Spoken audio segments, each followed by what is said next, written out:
Boa noite, pensadores poéticos. Eu resolvi fazer um videozinho da discussão que está tendo no WhatsApp, essa discussão deliciosa proposta pelo Roberto sobre os normopatas, enfim. Eu acabei falando do subjetivismo relativístico e eu gostaria então de falar um pouquinho sobre o problema do conhecimento, o problema clássico que é tratado pela filosofia num ramo que se chama teoria do conhecimento. O problema clássico da teoria do conhecimento é exatamente um sujeito versus um objeto.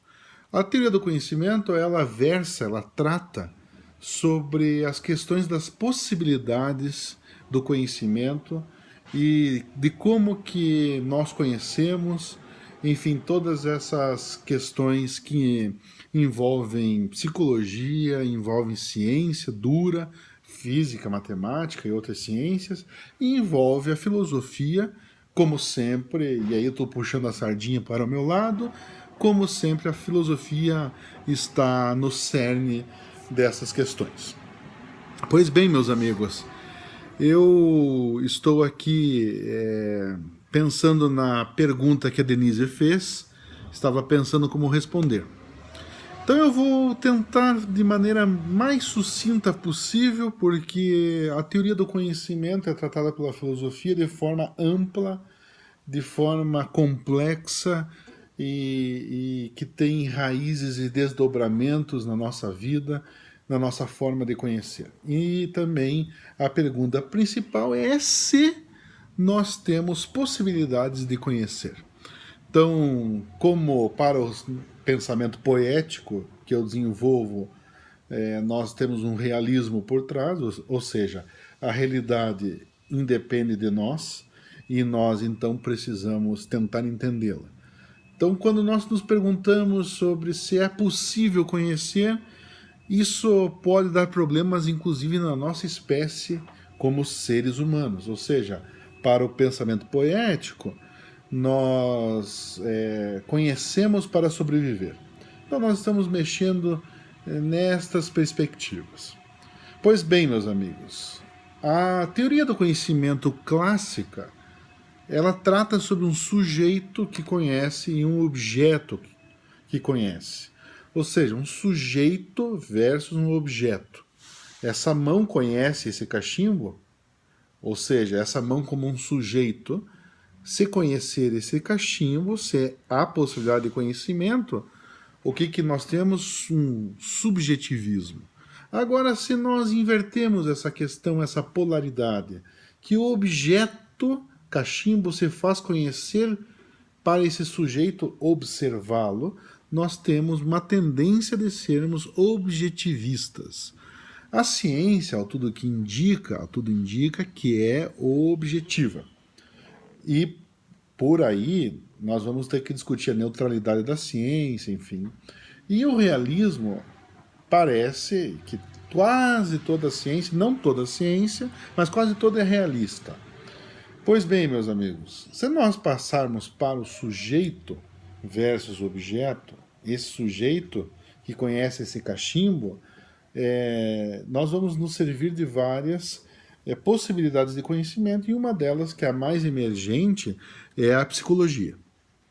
É daí que sai o perspectivismo, ou seja, o nosso hominho, o filósofo hominho, que está atrás de uma trama da realidade e que vê por meio de janelinhas e quadradinhos sobre várias perspectivas.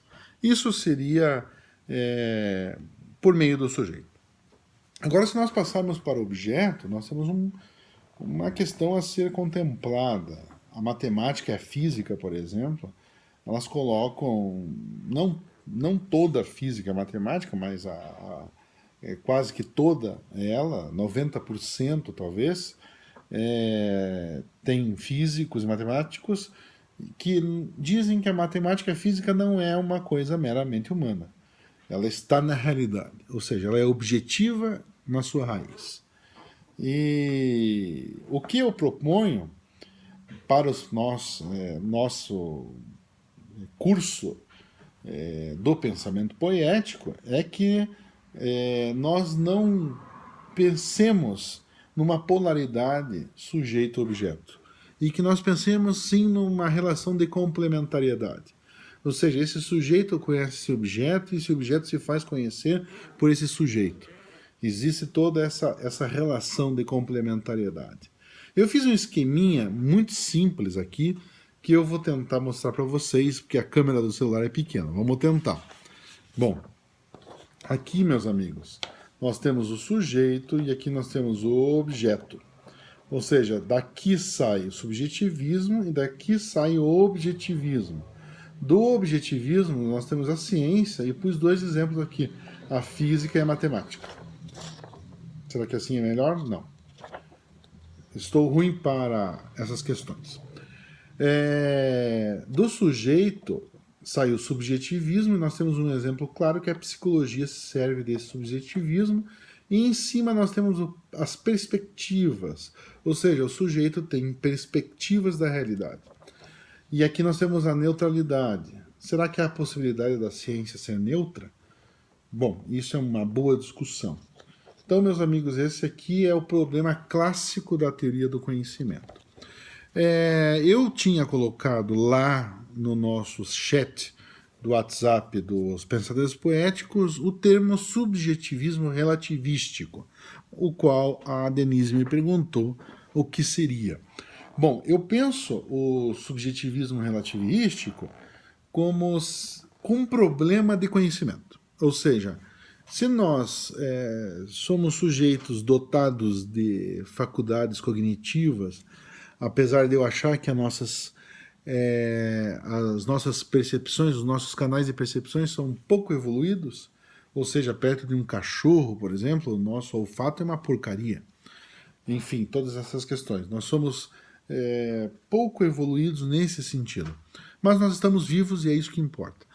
Mas pensando no subjetivismo relativístico, eu trago um problema de conhecimento, dizendo, bom, então tudo é relativo ao sujeito, tudo ele pensa da forma dele, ou será que temos uma universalidade no mundo?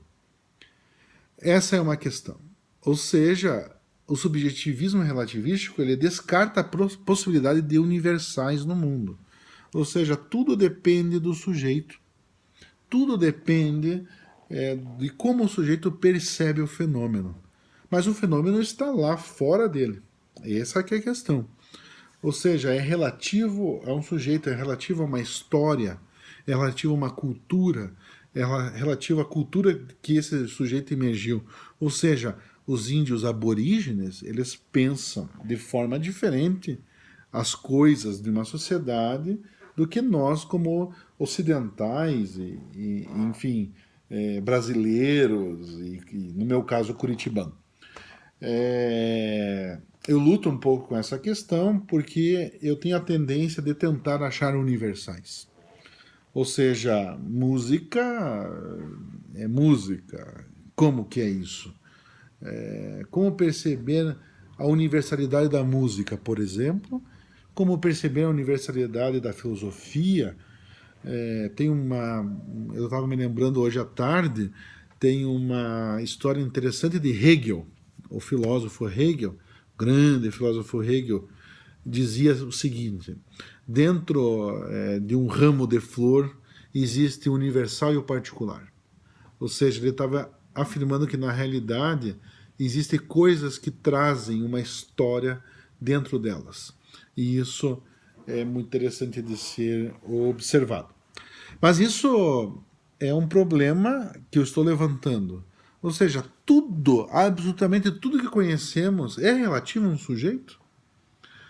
Como que nós conseguimos ter os parâmetros de universalidade?